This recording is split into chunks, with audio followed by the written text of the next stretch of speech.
गरेसराव मैन्युफेक्चार date, expire date आरो फाननायनि बेसेन गैयै मुवा बेसादनि सायाव गोख्रों हाबाफारि लादों बिफाना। लिगेल मेट्रोलॉजी बिफाना गरेसराव गं 8 थाव गुबै दिहुनग्रा उद्यगजों लोगोसे गलाफोराव गोख्रों सिग्रोमदों।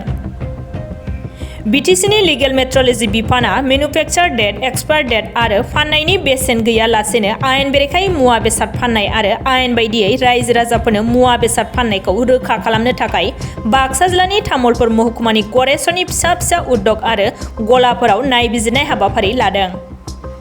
बीटीसीनि लिगेल मेट्रोलॉजी बिफाना गरेसराव नायगिदिंफैनानै गं 8 थाव गुबै दिहुनग्रा उद्यगजों लोगोसे बायदिसिना मुवा बेसाद फानग्रा गलाफोरावबो गोख्रों नायबिजिरो। बे हाबाफारियाव बीटीसीनि लिगेल मेट्रोलॉजी बिफाननि CHD Pranjit Kumar आरो बाक्सा जिल्ला लिगेल मेट्रोलॉजीनि नायगिदिंगिरि रूपम देका दैदेननाय मोनसे हानजाया बाहागो लायो। আজি गरेसरत आमार लिगेल मेट्रोलॉजी डिपार्टमेंटर तरफर परा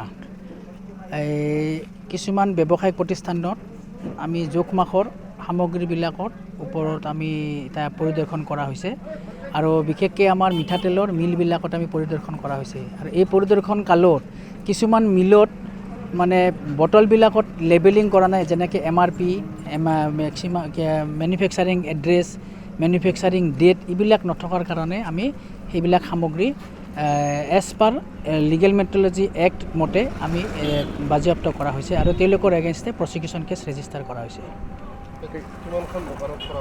আজি गरेसर टाउनत टोटेल आमी 8খন দোকানত करा होइसे लगत मिठातेलर मिलर सहकारे गेलामेलर दোकान और बा स्टेशनारी दোकान आदिके घुरी टोटेल 8খন দোকানত आमी अभियान की व्यवस्था ग्रहण करा हबो as per legal metrology act अनुयायी तेलकर एगेन्स्टे प्रसिक्यूशन केस रेजिस्टार करा होइसे और এই एज पर रूल मते तेलकर फाइनटो लोৱা হ'ব। আপোনালোকে আজি অভিযানটো কিহৰ হেল্প কৰিলে? এইটো ৰাইজৰ অভিযোগৰ ভিত্তিত আমি আজি गरेसर টাউনত এইটো অভিযোগ কৰা হৈছে, অভিযান চলোৱা হৈছে আৰু এনেকৈ অভিযান আমাৰ মাজে মাজে চলি থাকিব আৰু আগতো এনেকৈ চলোৱা হৈছিল আৰু হেনেকুৱাকৈ আমি প্ৰসিকিউশ্যন কেছ ৰেজিষ্টাৰ কৰা হৈছে। এই ক্ষেত্ৰত আমি মাজে মাজে এনেকৈ আমি অভিযান চলাম, অভিযান চলাই যি এনেকৈ যি ব্যৱস্থা কৰিব লগা হয় ঠিক তেনেকুৱাকৈ আমি ব্যৱস্থাটো কৰিম। गोजोनथाव खौरां आइ आफा BM इन्स्टिट्यूट अफ पेरामेडिक्सआ सोलोंसाफोरनि थाखाय लानानै फैदों देहा सोलोंथायनि मोनसे मोजां खाबु। 2023-2024 सोलोंथाय बोसोरनि थाखाय आइ आफा BM इन्स्टिट्यूट अफ पेरामेडिक्सआव सोलोंसाफोरनि मुं थिसननाया सोलिगासिनो। क'क्राझार सोहोरनि JD रोड गोजोनपुरी गांजेमा बाजारनि उल्था फारसे साखाथियाव थानाय आइ आफा BM इन्स्टिट्यूट अफ पेरामेडिक्स सोलोंथाय फसंथानाव सोलोंथाय लानायनि गेजेरजों सोलोंसाफोरा साख्रि मोननायनि खाबुखौ खालामनानै लानो हागोन।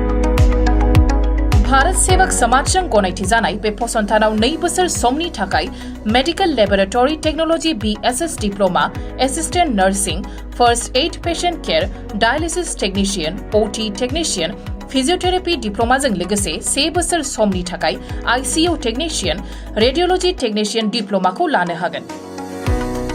बेफोर डिप्लोमाखौ आबुङै सोलोंथाय लानायनि गेजेरजों सोलोंसाफोरा गोरलै राहाजों साख्रि लानायनि खाबु मोनगोन। गोसो गुदुं सोलोंसाफोरा रोखायै मिथिनो थाखाय 9821663110 6002559220 मबाइल नाम्बाराव फोनांजाब खालामनो हागोन नङाब्ला क'क्राझार सोहोरनि universal dental and health care सेन्टाराव फैनानै थोंजोङै खौरां लाफैनो हागोन।